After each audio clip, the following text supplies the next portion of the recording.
Okay, this is about Hermes being involved with the destruction of Pompeii. He also resided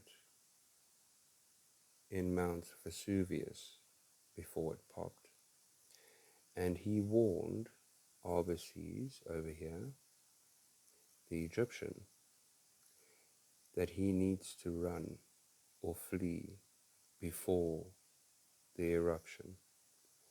Okay, so Arbeces treading her way to his sequestered mansion.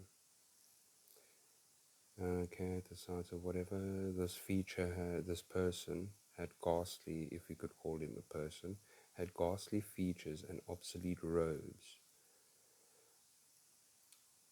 It was basically like the dead itself. Okay, anyway, and she soon gained the broad porch of the Egyptian's palace. Now we all know that the powers of the Nephilim and so on, they could change form. That is how they basically slept with women, making, the woman of the earth, making as if they were their husbands.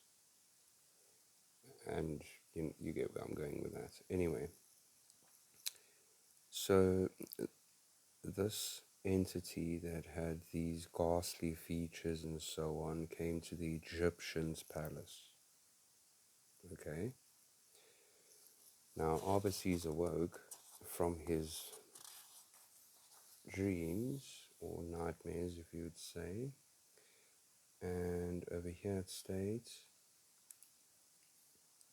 his eyes fell, and opposite to him he beheld the ghastly features, the lifeless eye, the livid lip of the hag of Vesuvius. Ha! He cried, placing his hands before his eyes as to shut out the grisly vision.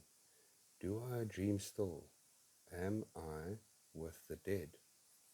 The only time Hermes is mentioned in this story is here. Mighty Hermes?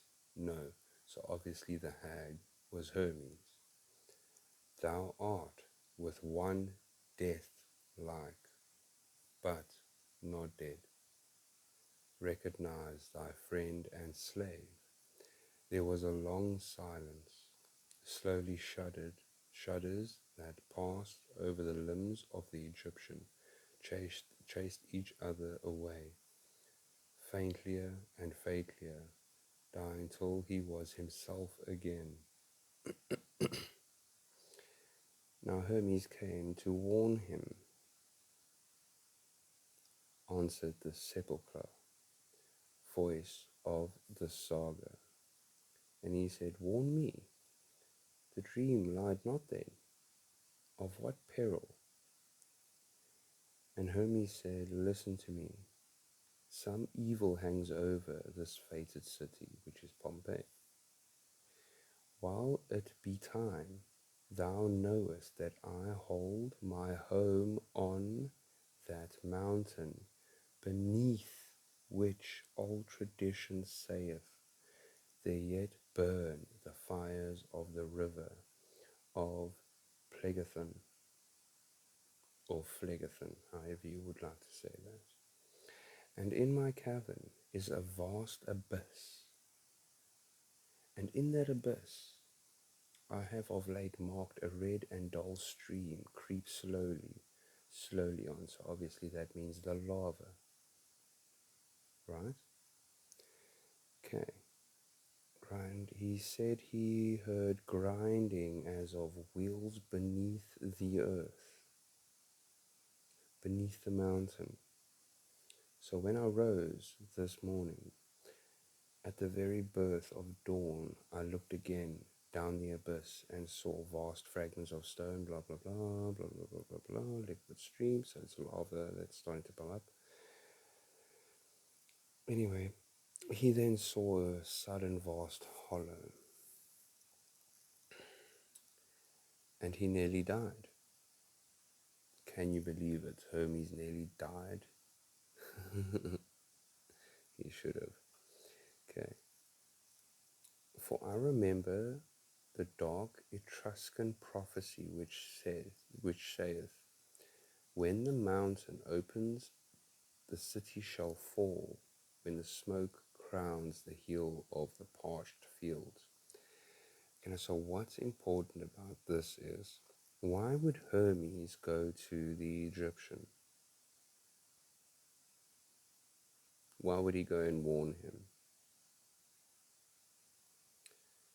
I'll tell you why.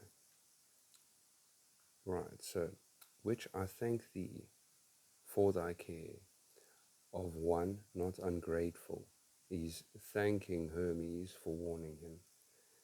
On yon table stands a cup of gold. Take it, it is thine. I dreamed not that there lived one out of the priesthood of Isis who would have saved Arbeces from the destruction. The signs thou hast seen in the bed of the extinct volcano, continued the Egyptian musingly. Oh my goodness.